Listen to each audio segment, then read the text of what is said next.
மக்கள் அனைவருக்கும் வணக்கம். இன்றைய உலகின் முக்கியமான செய்திகளை இந்த ஒரு வீடியோவில் நம்ம பார்க்க இருக்கோம் நண்பர்களே. பட் அதெல்லாம் பார்க்கறதுக்கு முன்னாடி நீங்கள் இன்னும் நம்மளோட சேனலை சப்ஸ்கிரைப் பண்ணாமல் இருந்தால் மறக்காமல் சப்ஸ்கிரைப் பண்ணிக்கோங்க.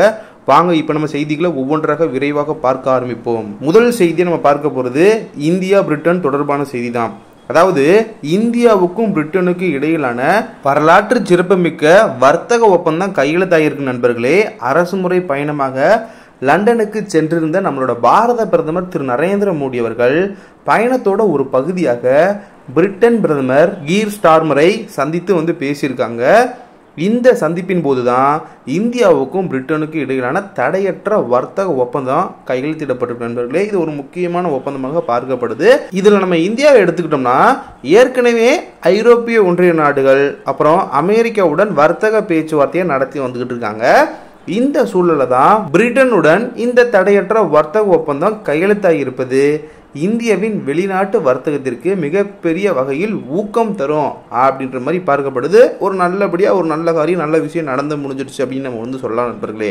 இந்த தடையற்ற வர்த்தக ஒப்பந்தத்தின் மூலம் நம்ம பார்த்தோம்னா இந்தியாவிலிருந்து பிரிட்டனுக்கு ஏற்றுமதி செய்யப்படக்கூடிய 99% பொருட்களுக்கு எந்தவித வரியும் இல்லாம பிரிட்டன் சந்தைக்குள் நுழைய முடியும் அப்படின்ற மாதிரி பார்க்கப்படுது.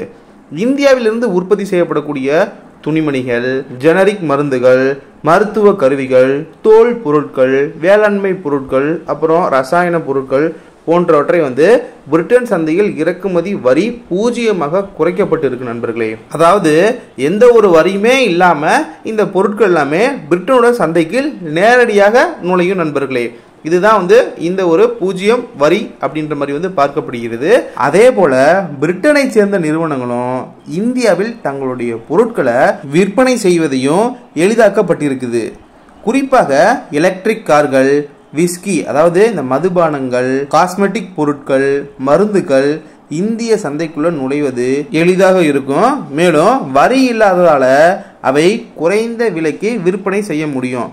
பிரிட்டனில் இருந்து இறக்குமதி செய்யப்படக்கூடிய பொருட்களுக்கு இந்தியா சராசரியாக 15% வரி விதித்து வந்தது நண்பர்களே.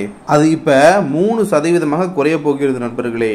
அதே போல விஸ்கிக்கு இது நாள் வரைக்கும் விதிக்கப்பட்டிருந்த வரி குறைக்கப்பட்டு 75%, அடுத்த 10 ஆண்டுகள்ல 40% குறைக்கப்படும். பிரிட்டனிலிருந்து இறக்குமதி செய்யப்படக்கூடிய இந்த எலக்ட்ரிக் வாகனங்கள் அப்புறம் வாகன உற்பத்தி பாகங்கள் வரியும் படிப்படியாக குறைக்கப்படும் அப்படின்ற மாதிரி மத்திய அரசு தரப்புல தெரிவிக்கப்பட்டிருக்கு. இந்த ஒப்பந்தத்தின் மூலமாக இந்தியாவை சேர்ந்த ஜவுளித்துறை, தோல் பொருட்கள், உற்பத்தி துறை மற்றும் வேளாண்மை துறைகள் மிகப்பெரிய சந்தை வாய்ப்பை பெற்றிருக்கின்றன. இந்தியாவிலிருந்து பிரிட்டனுக்கு எலக்ட்ரானிக்ஸ் மற்றும் இன்ஜினியரிங் ஏற்றுமதி 2030க்குள்ள 2 மடங்காகும் அப்படின்னும், ரசாயன ஏற்றுமதி 30%லிருந்து 40% வரைக்கும் உயரும் அப்படின்ற மாதிரி கணிக்கப்பட்டிருக்கு. நகைகள் மற்றும் நவரத்தினங்கள் ஏற்றுமதி தற்போதைக்கு $941 மில்லியன் இருந்துகிட்டு இருக்கு. இது அடுத்த 3 ஆண்டுகள்ல 2 மடங்காகும் அப்படின்ற மாதிரி தெரிவிக்கப்பட்டிருக்கு நண்பர்களே. இந்த தடையற்ற வர்த்தக ஒப்பந்தம் மூலம் இரு நாடுகளிலும் பல்வேறு பொருட்களின் விலையும் குறையும். இந்தியாவை பொறுத்தவரை எடுத்துக்கணும்னா ரேஞ்ச் ரோவர், ஜாக்வார் போன்ற கார்களின் விலை குறையும். பிரிட்டனை சேர்ந்த மதுபானங்கள் குறைவான விலையில கிடைக்கும். மருந்துகள் இந்திய சந்தைக்குள் வரி இல்லாமல் நுழைவதால் அவற்றின் விலையும் குறையும். காஸ்மெட்டிக், சாக்லேட், பிஸ்கட் போன்ற விலையும் குறையும். மருத்துவ கருவிகளின் விலையும் வெகுவாக குறையும் நண்பர்களே. இந்தியாவுடனான வர்த்தக ஒப்பந்தம் பிரிட்டனுக்கு மிகப்பெரிய ஒரு வெற்றியை தருகிறது அப்படின்ற மாதிரி பிரிட்டன் பிரதமர் தெரிவிச்சிருக்காரு. அத்தோட சேர்த்து இதன் மூலம் பிரிட்டனில் புதிதாக ஆயிரக்கணக்கான வேலை வாய்ப்புகளும் உருவாகும் அப்படின்னும், பல்வேறு தொழில் வாய்ப்புகளை ஏற்படுத்தும் அப்படின்ற மாதிரியும் அவர் நம்பிக்கை தெரிவிச்சிருக்காரு.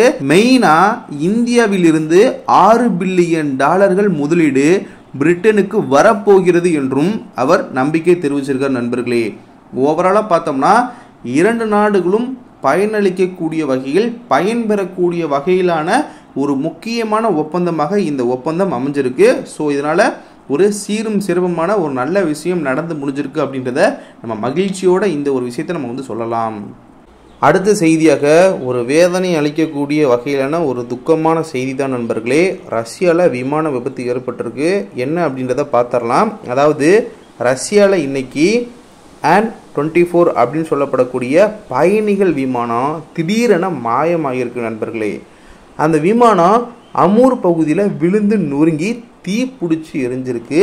இதில் விமானத்தில் பயணம் செஞ்ச பணியாளர்கள் உள்பட மொத்தம் 43 பேர் உயிரிழந்திருக்கலாம் அப்படின்ற மாதிரியான தகவல் வெளிவந்துகிட்டு இருக்கு. மீட்பு படையினர் உடல்களை மீட்கும் பணியில் ஈடுபட்டு வந்துகிட்டு இருக்கக்கூடிய சூழல்ல விமான விபத்துக்கு பைலட் செய்த தவறு காரணமாக இருக்கலாம் அப்படின்ற மாதிரி அதிர்ச்சி தகவலும் வெளிவந்துகிட்டு இருக்கு. நண்பர்களே, ஏற்றுக்கொள்ளவே முடியல. இந்த மாதிரியான விமான விபத்து அப்படின்றதெல்லாம் கேட்கும்போதே ரொம்ப மனதை பதைக்க வைக்கக்கூடிய ஒன்றாக தான் மாறி வந்துகிட்டு இருக்கு. சமீப காலங்களில் இந்த விமான விபத்து அப்படின்றது அடிக்கடி நம்ம கேள்விப்படுறோம். இதனால விமானத்தில் பயணம் செய்யணும் அப்படின்னு ஆசையாக இருக்கிறவர்கள் கூட நிறைய பேர் அவர்களுடைய வேலைக்காகவும் சொந்த ஊருக்கு வந்துட்டு மீண்டும் அவர்கள் இருந்த இடத்திற்கு திரும்புவதற்கும் பயன்படுத்துவார்கள். அதில் ஒரு சில பேர் டூரிஸ்ட், நம்ம வெளிநாட்டுக்கு போயிட்டு வரலாம் அப்படின்ற மாதிரியும் இந்த விமானங்களை பயன்படுத்துவாங்க பயணிகள். ஸோ இப்படி இந்த மாதிரி செய்தி கேள்விப்படும் போது இதில் சர்வசாதாரணமாக பயணிக்கக்கூடிய சாதாரண மக்கள் கூட எப்படி இதில் அடுத்து போகணும் அப்படின்னு தோணும் அப்படின்றது தெரியல. ஏன்னா இந்த மாதிரி தான் தகவல்லாம் தொடர்ச்சியாக வெளிவந்துக்கிட்டு இருக்கு. மிகவும் வேதனை அளிக்கக்கூடிய தகவலாக தான் செய்தியாக தான் இதெல்லாம் அமைஞ்சிருக்கு நண்பர்களே. இதில் பார்த்தோம்னா ரஷ்யாவின் சைபீரியாவை தலைமையிடமாக கொண்டு அங்காரா அப்படின்ற விமான நிறுவனம் செயல்பட்டு வந்துகிட்டு இருக்கு. இந்த விமானம் இன்னைக்கு ரஷ்யாவின் பிளேகோவெசென்ஸ்க் நகரத்தில் இருந்து டிண்டா அப்படின்ற நகரத்துக்கு புறப்பட்டிருக்கு. இந்த டிண்டா நகர் என்பது சீனாவின் எல்லையில் உள்ள அமூர் பிராந்தியத்தில் தான் இருக்கு. விமானத்தில் 6 பணியாளர்கள் 5 குழந்தைகள் உட்பட மொத்தம் 43 பேர் இருந்திருக்காங்க. யோசிச்சு பாருங்க நண்பர்களே, இந்த 43 பேர்த்துல 5 குழந்தைகள், அதாவது 5 பச்சளம் குழந்தைகள் இருந்திருக்காங்க. அவங்களுடைய மனநிலைமை அப்படின்றது எப்படி இருந்திருக்கும் எதையுமே யோசிச்சு கூட பார்க்க முடியல நண்பர்களே. நமக்கே அப்படி இருக்கு. இது யாரு மேலே யாரை சொல்லி நம்ம குத்தம் அப்படின்னு தெரில. இதில் இந்த விமானத்தை பார்த்தோம்னா டிண்டா நகரை நெருங்கியது அப்போது திடீரென மாயமாயிருக்கு. ரேடார்ல இருந்து விமானம் விலகி போயிருக்கு. இதை அடுத்து தான் உடனடியாக விமான கட்டுப்பாட்டு அறைக்கு இந்த ஒரு தகவல் வந்தடைஞ்சிருக்கு. உடனடியாக இவர்கள் மீட்பு படைக்கு தகவல் தெரிவிச்சிருக்காங்க. உடனடியாக மீட்பு படையும் எப்படியாவது விரைந்து போய் ஏதாவது பண்ணிடலாம் அப்படின்னு மாதிரி அந்த ஒரு தொடர்பு துண்டிக்கப்பட்ட இடத்துக்கு பயணிக்கிறாங்க. அப்போது விமானம் கீழே விழுந்து நொறுங்கி தீ பிடிச்சி எரிஞ்சிருக்கு அப்படின்னு தெரிய வந்திருக்கு நண்பர்களே. இந்த விபத்தில் அதில் பயணம் செஞ்ச 43 பேரும் பலியாகி இருக்கலாம் அப்படின்ற மாதிரி ஊடகங்கள் சைட்லேருந்து வெளியிடப்படக்கூடிய செய்திகள் மூலம் தகவலாம் வெளிவந்துக்கிட்டு இருக்கு. இந்த நிலையில் தான் விமான விபத்துக்கான காரணம் என்ன அப்படின்றது குறித்து ரஷ்யாவின் பிரபலமான அரசு செய்தி நிறுவனமான TASS முக்கிய தகவலை வெளியிட்டிருக்காங்க. அத்தோடு விமான விபத்துக்கான காரணம் பற்றியும் தகவலையும் தெரிவிச்சிருக்காங்க. என்னன்னு பார்த்தோம்னா, அதாவது இந்த செய்தி நிறுவனம் வெளியிட்டிருக்க செய்தியில் தரையிறங்க வேண்டிய இடத்தை நெருங்கிய உடனே விமானிகள் விமானத்தை தரை இறக்கியிருக்காங்க. அப்போது காலநிலை மோசமாக இருந்திருக்காமா நண்பர்களே. விமானத்தில் இருந்து சரியாக பார்க்க முடியல அப்படின்ற மாதிரி சொல்லப்படுது. பார்க்க முடியாத நிலை ஏற்பட்டிருப்பதாகவும் அந்த சமயத்தில் விமானத்தை தரையிறக்க பைலட் முயன்று தவறு செஞ்சதன் காரணமாக இருக்கலாம் அப்படின்ற மாதிரி முதல் கட்டமாக சொல்லப்படுது. முழுமையான விஷயம் என்ன அப்படின்றது இன்னும் சொல்லப்படலை. இப்போதைக்கு அந்த ஒரு சூழலை வச்சு இந்த மாதிரி சொல்லப்பட்டு தகவல் வெளியிடப்பட்டிருக்கு. தற்போதைக்கு விமான விபத்து நடந்த இடத்துல மீட்பு பணிகள் தீவிரமாக நடந்து வந்துகிட்டு இருக்கு நண்பர்களே. அதே சமயம் மற்றொரு புறமாக இது தொடர்பான செய்திகள் பெரிய அளவிற்கு பரவலாக பார்க்கப்பட்டு பேசப்பட்டு வந்துகிட்டு இருக்கு. ஓவராலாக இந்த ஒரு விஷயத்தில் நம்ம தெரிஞ்சுக்க வேண்டியது என்ன அப்படின்றத பார்த்தோம்னா, நிச்சயமில்லாத வாழ்க்கை நண்பர்களே. எந்த நிமிஷத்தில் என்ன நடக்கும் அப்படின்றது சொல்லவே முடியாது. இருக்க வரைக்கும் சந்தோஷமாக நிம்மதியாக இருந்துட்டு போகிறது மட்டும்தான் நம்மக்கிட்ட இருக்குது. மற்றபடி எல்லாமே நம்மக்கிட்ட இல்லை, மேலே இருக்கான், அவன்கிட்ட தான் வந்திருக்கு. அதனால் முடிஞ்ச அளவுக்கு நம்மளை சந்தோஷமாக வச்சுக்கிட்டு நம்மளை சுற்றி இருக்கவங்களையும் சந்தோஷமாக வச்சுக்குவோம். நம்மளை சுற்றி இருக்கவங்களையும் பாதுகாப்பாக பார்த்துக்குவோம், நம்மளையும் பாதுகாப்பாக பார்த்துக்குவோம். இது மட்டும்தான் நம்மக்கிட்ட இருக்குது. இதை மட்டுமாவது நம்ம நிச்சயமாக கடைபிடித்தால் நல்லாயிருக்கும் அப்படின்னு நான் நினைக்கிறேன். முடிஞ்ச அளவுக்கு இதை மட்டுமாவது நம்ம கடைபிடிக்கலாம் நண்பர்களே. அடுத்த செய்தியா உலகின் பாதுகாப்பான நாடுகளோட பட்டியல் வெளியாயிருக்கு. இந்த பட்டியலில் எந்தெந்த நாடுகள் எப்படி எப்படி இருக்காங்க, நம்ம எப்படி இருக்கோம் அப்படின்றத பார்க்கலாம். அதாவது நம்பியோ தரவுத்தளம் வெளியிட்டிருக்க உலகின் பாதுகாப்பான நாடுகளின் பட்டியல் அப்படின்னு மாதிரி வெளியிடப்பட்டதில் அமெரிக்கா, இங்கிலாந்து போன்ற வளர்ந்த நாடுகளை விட இந்தியா முன்னிலையில் உள்ளது அப்படின்றது நமக்கு ரொம்ப பெருமையாக இருக்குது நண்பர்களே. ஏன்னா பாதுகாப்பான நாடுகள் நாங்கள் நம்பர் ஒன் அப்படின்றது சொன்னால் பத்தாது, பாதுகாப்புலேயும் நம்பர் 1 அப்படின்றது இருக்கணும்ல. ஆனால் அங்கே அது இல்லை அப்படின்றது தான் இந்த பட்டியல் மூலமாக தெரியுது. அதன்படி நம்பியோ தரவுத்தளம் ஒவ்வொரு ஆண்டும் மிகவும் பாதுகாப்பான நாடுகள் பட்டியலை வெளியிட்டிருக்காங்க.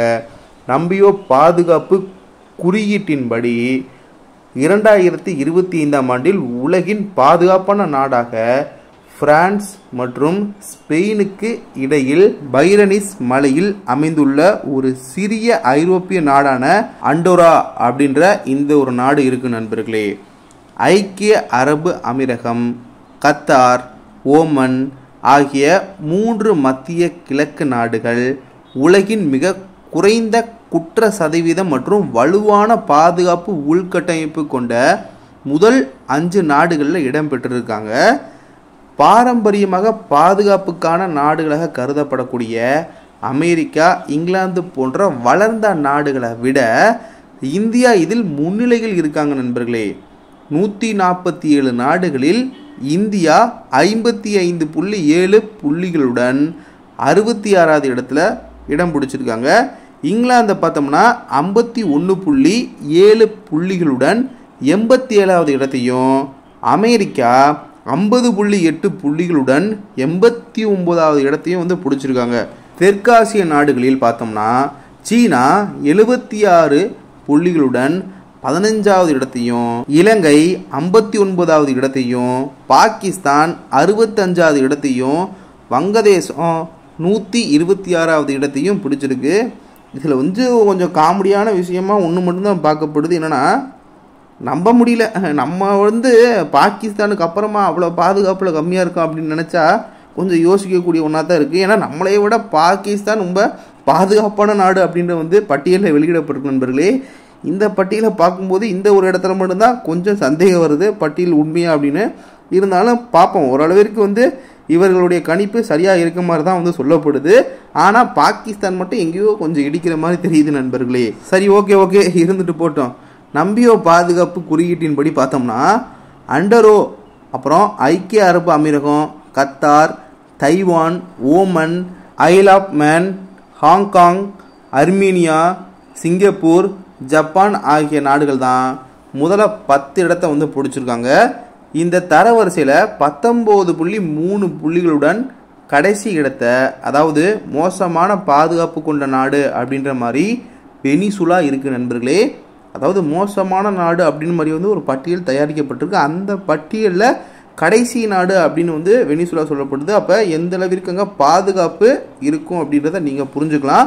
மோசமான பாதுகாப்பு கொண்ட நாடுகளோட பட்டியலில் வெனிசுலா, பப்புவா நியூ கினியா, ஹவுதி, ஆப்கானிஸ்தான், தென்னாப்பிரிக்கா, Honduras, Trinidad and Tobago, Syria, Jamaica, Peru ஆகிய நாடுகள் முதல் 10 இடத்துல இருக்காங்க. பயனர்கள் அளிக்கக்கூடிய தரவுகளை பயன்படுத்தி தான் நம்பியோ பாதுகாப்பு குறியீடு தொகுக்கப்பட்டிருக்கு. குற்ற விகிதங்கள், பொது பாதுகாப்பு பற்றிய கருத்துக்கள், சமூக காவல் பணியில் உள்ள சவால்கள், தனிப்பட்ட பாதுகாப்பு கவலைகள் உள்ளிட்ட பல்வேறு காரணிகளை பயன்படுத்தி தான் பல்வேறு இடங்களின் பாதுகாப்பை மதிப்பிடுவதற்கான ஒப்பீடு கருவியாக இந்த குறியீடு பயன்படுத்தப்பட்டிருக்கு நண்பர்களே. மொத்தத்தில் இந்த ஒரு தகவலின் அடிப்படையில் எந்தெந்த நாடுகள் எந்த அளவிற்கு பாதுகாப்பு நிறைஞ்சிருக்கு அப்படின்றத இதன் மூலமாக நமக்கு உணர்த்துகிறது. அடுத்த செய்தியா இந்தியா அமெரிக்கா தொடர்பானது தான். என்ன அப்படின்றத பார்த்தரலாம். அதாவது அமெரிக்காவோட அதிபர் டொனால்டு ட்ரம்ப் அமெரிக்க நிறுவனங்கள் சீனாவில் ஆலைகளை கட்டுறதையும் இந்தியாவில் ஊழியர்களை பணியமர்த்தி வருவதையும் கண்டித்து தன்னோட பதவி காலத்திலேயே இத்தகைய விஷயங்களுக்கு, இத்தகைய நடைமுறைகளுக்கு முடிவு கட்டப்படும் அப்படின்ற மாதிரி எச்சரிக்கை விடுத்திருக்காரு. இந்த அறிவிப்பு உலகளாவிய தொழில்நுட்ப சந்தையில் பெரும் பரபரப்பை ஏற்படுத்தியிருக்கு. அதாவது இந்த மனுஷன் பதவிக்கு வந்துட்டாலே ஏதாவது அப்பப்போ திடீர்னு முடிவெடுப்பாப்புல, அதுவும் வந்து திணுசா என்னப்பா இப்படி இல்லாமல் முடிவெடுப்பாப்புல அப்படின்ற மாதிரி நம்மளே ஆச்சரியப்படக்கூடிய வகையில் தான் முடிவெடுப்பார். ஆனால் ஒரு சில நேரங்களில் அவர் சொல்கிறது ஒன்றா இருக்கும், ஒரு சில நேரங்களில் திடீர்னு செய்கிறது ஒன்றா இருக்கும். அப்படித்தான் போன ஆட்சி காலத்திலேயே நம்ம வந்து பார்த்துருப்போம். அதுவும் தற்போதைய காலகட்டத்தில் மறுபடியும் தொடரக்கூடிய வகையில் தான் இவருடைய செயல்பாடுலாம் இருந்துகிட்டு இருக்கு. இதில் வந்து கவனிக்க வேண்டிய விஷயம் என்ன தெரியுமா நண்பர்களே, இவர்கள் வந்து இந்த எலெக்ஷன் நேரத்தில் அப்போதைக்கு இந்திய அதாவது அமெரிக்காவில் வரக்கூடிய இந்தியர்களை கவர் பண்ணக்கூடிய வகையில் அவர்களுக்கு சாதகமாக பல்வேறு விஷயங்கள் அப்படியே நைஸாக அப்படியே பேசி கவர் பண்ணி ஓட்டெல்லாம் வாங்கி ஜெயிச்சுட்டு அதுக்கப்புறமா வேலையை காட்டுறதா இவர்களுடைய வேலையாகவே இருந்துகிட்டு இருக்கு. அப்படித்தான் தற்போதைக்கும் பார்க்கப்படுது நண்பர்களே. அதன்படி ட்ரம்ப் அவரை எடுத்துக்கிட்டோம்னா அமெரிக்காவுடைய வளர்ச்சிக்கும் ஆதிக்கத்திற்கும் முக்கியத்துவம் கொடுக்குற அதே வேளையில் அப்படியே அவர் மற்ற உலக நாட்டுகளில் அவர்களுக்கு கடும் பாதிப்பை ஏற்படுத்தக்கூடிய வகையில் தான் இவருடைய செயல்பாடு அப்படின்றது இருந்துகிட்டு இருக்கு. எப்பா நாங்கள் மட்டும் நல்லா இருந்தால் போதுப்பா, ஏன் எக்கெடுக்கிட்டு போனால் எனக்கு என்ன அப்படின்னு சொல்லுவாங்களே, அது மாதிரியே சுய புத்தியாகவே இருந்துகிட்டு இருக்க ஒரு வேலையில தான் அமெரிக்கா இருந்துகிட்டு இருக்கு. ஒரு வேலை பண்ணுதுன்னா அதுக்கு பின்னாடி நமக்கு ஏதாவது ஆதாயம் இருக்குமா, நம்ம ஏதாவது ஒரு நாடுக்கு சப்போர்ட் பண்ணுறோம்னா அந்த நாடு இன்னொரு நாடு எதுக்கக்கூடிய நம்மளோட எதிரியாக இருக்கா, அப்போனா நம்ம வந்து சப்போர்ட் பண்ணலாம் இப்படின்ற மாதிரி தான். அதாவது எல்லாத்துலேயும் வந்து தனக்கு வந்து யூஸ் ஆகுமா, தனக்கு வந்து இதனால் எந்த பயன் இருக்கா, இப்படியே ஒரு நோக்கத்திலே வந்து அமெரிக்கா ஓடிக்கொண்டிருப்பதாக காணப்படுது நண்பர்களே. இதில் அமெரிக்க நிறுவனங்கள் காலங்காலமாகவே வந்து சீனாவில் தொழிற்சாலைகளையும் இந்தியா டெக் வல்லுநர்களை நம்பி தான் தன்னுடைய சாம்ராஜ்யத்தை மேம்படுத்தி வந்துகிட்டு இருக்கு. இப்படி தான் வந்து காலத்தை கழித்து ஓட்டிக்கிட்டு இருக்கு. ட்ரம்பின் இத்தகைய முடிவு வந்து இந்தியா சீனாவுக்கு மட்டும் இல்லாமல் அமெரிக்காவிற்கே கடும் பாதிப்பை ஏற்படுத்தக்கூடும் அப்படின்றதுல எந்த ஒரு சந்தேகமும் இல்லை. ஏன்னா இந்த இரண்டு நாடுகள் இல்லைன்னா அமெரிக்காவுடைய செயல்பாடு எல்லாமே சம்பிச்சு போயிடும். அது வந்து அமெரிக்காவிற்கே தெரியும். ஆனால் தெரிஞ்சும் இப்படி ஒரு முடிவு எடுக்கிறத பார்க்கும்போது சிரிப்பாக தான் இருக்குது நண்பர்களே. இவருடைய முடிவெல்லாம் வந்து பார்த்தோம்னா ரொம்ப அதாவது நமக்கு அதிர்ச்சி கொடுக்குற வகையில் இருக்குது அப்படின்னு சொல்லிட்டு ஒரு இடத்துல யோசிச்சு பார்த்தா அவருக்கே அது அதிர்ச்சியாக தான் வந்திருக்கும். அந்த மாதிரி தான் தற்போதைக்கு இது வந்து பார்க்கப்படுது. ஸோ அப்படி ஆர்டிஃபிஷியல் இன்டெலிஜென்ஸ் AI மாநாடு அப்படின்றது புதன்கிழமை நடந்திருக்கு நண்பர்களே. அதில் வந்து ட்ரம்ப் வந்து கலந்து கொண்டிருக்காரு. இந்த கூட்டத்தில் AI தொடர்பாக 3 நிர்வாக உத்தரவுகளில் ட்ரம்ப் வந்து கையெழுத்திட்டிருக்காரு. அதன்படி இதில் வந்து முக்கியமான ஒரு உத்தரவு இருக்குது. என்னன்னா அமெரிக்காவோட வெள்ளை மாளிகையில் AI பயன்படுத்துவதற்கு நடவடிக்கை எடுப்பதற்கான திட்டமும் அதில் வந்து அடங்கியிருப்பதாக சொல்லப்படுது நண்பர்களே. இப்போ AI அப்படின்றது சமீப காலங்களில் வளர்ந்து வந்துட்டு தான் இருக்குது. பட் அதனை மட்டுமே வைத்து நம்ம வந்து அனைத்து வேலைகளையும் முழுமையாக முடித்து விட முடியுமா அப்படின்றத பார்த்தோம்னா இந்த காலகட்டத்தில் அது முடியாது என்பது தான் நிதர்சனமான உண்மை. பட் ஆனாலும் எல்லாருக்கும் வந்து இந்த AI மேலே இருக்கக்கூடிய ஆர்வம் அப்படின்றது பெருகி கொண்டே தான் வந்துட்டுருக்கு.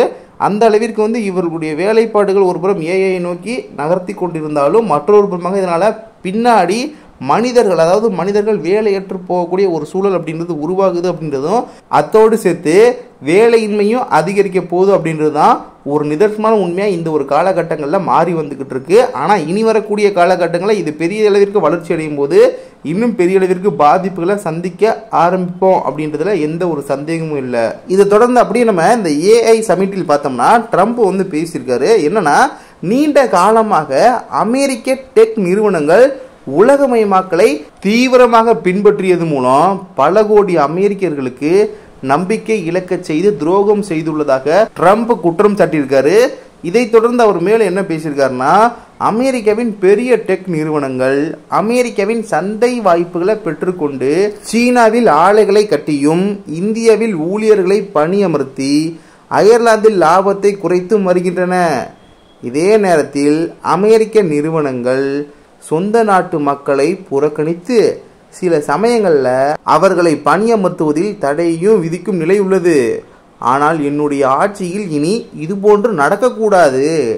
அமெரிக்க நிறுவனங்களின் மோசமான நடவடிக்கைகளுக்கு முற்றுப்புள்ளி வைக்கப்படும் அப்படின்ற மாதிரிலாம் பேசியிருக்காரு. மொத்தத்தில் அமெரிக்க மக்களை கவர் பண்ணக்கூடிய வகையிலையும் இவர் ஆசையாக பல வார்த்தைகளை அள்ளி வீசியிருக்காரு நண்பர்களே. இப்படி தான் இந்த பேச்சை இவர் வந்து பேசி முடிச்சிருக்காரு. இப்போ இவருடைய பேச்சு உலகளாவிய டெக் துறையை கடுமையாக பாதிக்கக்கூடிய வகையில் தான் அமைஞ்சிருப்பதாக தற்போதைக்கு எல்லாரும் பேசக்கூடிய ஒன்றாக மாறி இருக்கு. இதை தொடர்ந்து AI துறை குறித்தும் AI வளர்ச்சி குறித்தும் ட்ரம்ப் வந்து பேசுகிறப்ப உலகளாவிய ஏஐ போட்டியில் வெற்றி பெற சிலிகான் வேலி மற்றும் அமெரிக்க நிறுவனங்கள் மத்தியில் புதிய தேசிய உணர்வு மற்றும் நாட்டுப்பற்று தேவைப்படுவதாக குறிப்பிட்டிருக்காரு. இதெல்லாம் வச்சு பார்க்கும்போது மொத்தத்தில் அவர் சொல்ல வர்றது என்னன்னா, அமெரிக்க டெக் நிறுவனங்கள் இனி முழுமையாக அமெரிக்க நிறுவனமாக இருக்க வேண்டும். அனைத்திலும் அமெரிக்காவையும் அமெரிக்கர்களையும் பிரதானமாக வைக்க வேண்டும். அதுதான் நாங்கள் கேட்கும் ஒரே விஷயம் அப்படின்ற மாதிரி ட்ரம்ப் அமெரிக்க நிறுவனங்களுக்கு கண்டிப்பான முறையில் கோரிக்கை வச்சிருக்காரு. இந்த அறிவிப்பு அமெரிக்க டெக் துறையில் புதிய மாற்றத்தை ஏற்படுத்தும் அப்படின்ற மாதிரியும் தகவல் வெளிவந்துகிட்டு இருக்கு. ட்ரம்ப் அவர்களுடைய இந்த பேச்சு பல அமெரிக்க நிறுவனங்களுக்கு அதிர்ச்சியையும் கொடுத்துருக்கு. எதனால அப்படின்னு பார்த்தோம்னா, உதாரணமாக சொல்ல வேண்டும் அப்படின்னா, அதாவது அமெரிக்காவின் டாப் ஏஐ நிறுவனங்கள் அனைத்திலையும் சீனர்களும் இந்தியர்களும் தான் முக்கிய பதவியில் இருக்கிறாங்க. அதே போல் பெரும்பாலான அமெரிக்க நிறுவனங்களில் வேகமான வளர்ச்சிக்கும் தொடர்ந்து லாபம் ஈட்டுவதற்கும் இந்திய டெக் ஊழியர்கள் முக்கிய பங்கு வகித்து வருகின்றன.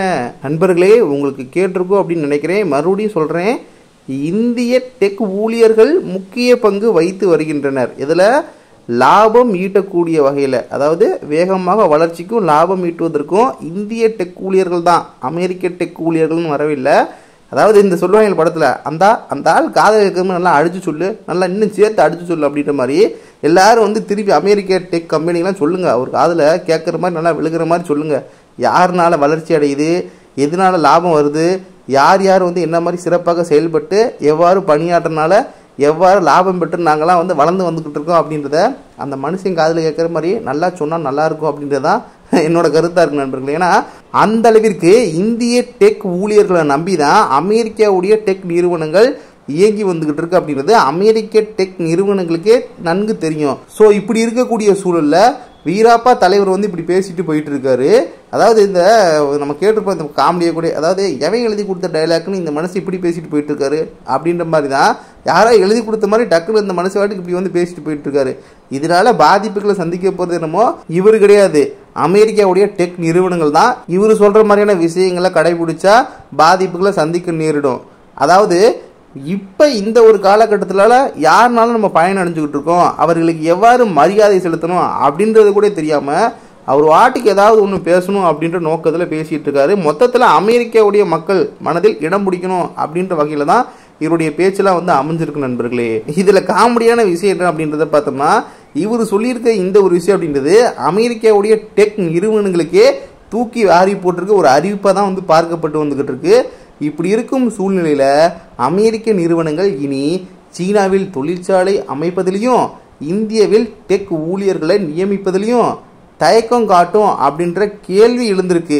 ஆனால் கேள்வி மட்டும்தான் எழுதுமே தவிர இதுக்கான பதிலை அமெரிக்க டெக் நிறுவனங்கள் எழுத முடியாத ஒரு சூழல் தான் இருந்துகிட்டு இருக்காங்க. ஏன்னா அந்த மாதிரி தான் தற்போதைக்கு இந்த ஒரு விஷயத்துல சீனா மற்றும் இந்தியாவின் பங்கு அமெரிக்க டெக் துறையில் மிகப்பெரிய அளவில் மிகவும் முக்கியத்துவம் வாய்ந்ததாக அமைஞ்சிருக்கு அப்படின்றத யாரும் மறுக்க முடியாத உண்மையா இருந்துகிட்டு இருக்கு நண்பர்களே. அதனால இந்த விஷயத்துல எடுத்தோம் கவுத்தோம் அப்படின்ற மாதிரி முடிவு எடுக்க முடியாது. அப்படி முடிவெடுத்தா அது மிகப்பெரிய பாதிப்புகளை சந்திக்க நேரிடும் அப்படின்றது எல்லாருக்கும் தெரிந்த ஒரு நிதர்சனமான உண்மை நண்பர்களே. சரி, அவ்வளவுதான் நண்பர்களே, இன்றைய செய்திகள் நிறைவடைந்தது. இந்த செய்திகளை பற்றிய உங்களுடைய கருத்து வரவேற்கப்படுகின்றது. இது போன்ற செய்திகளை நீங்கள் தினமும் பார்க்கணும்னு நினைச்சா மறக்காம நம்மளுடைய சேனலை சப்ஸ்கிரைப் பண்ணிக்கங்க. நாளைக்கு இன்னொரு புது வீடியோல நான் உங்ககிட்ட வந்து பேசுறேன். நன்றி நண்பர்களே. ஜெய் ஹிந்த்.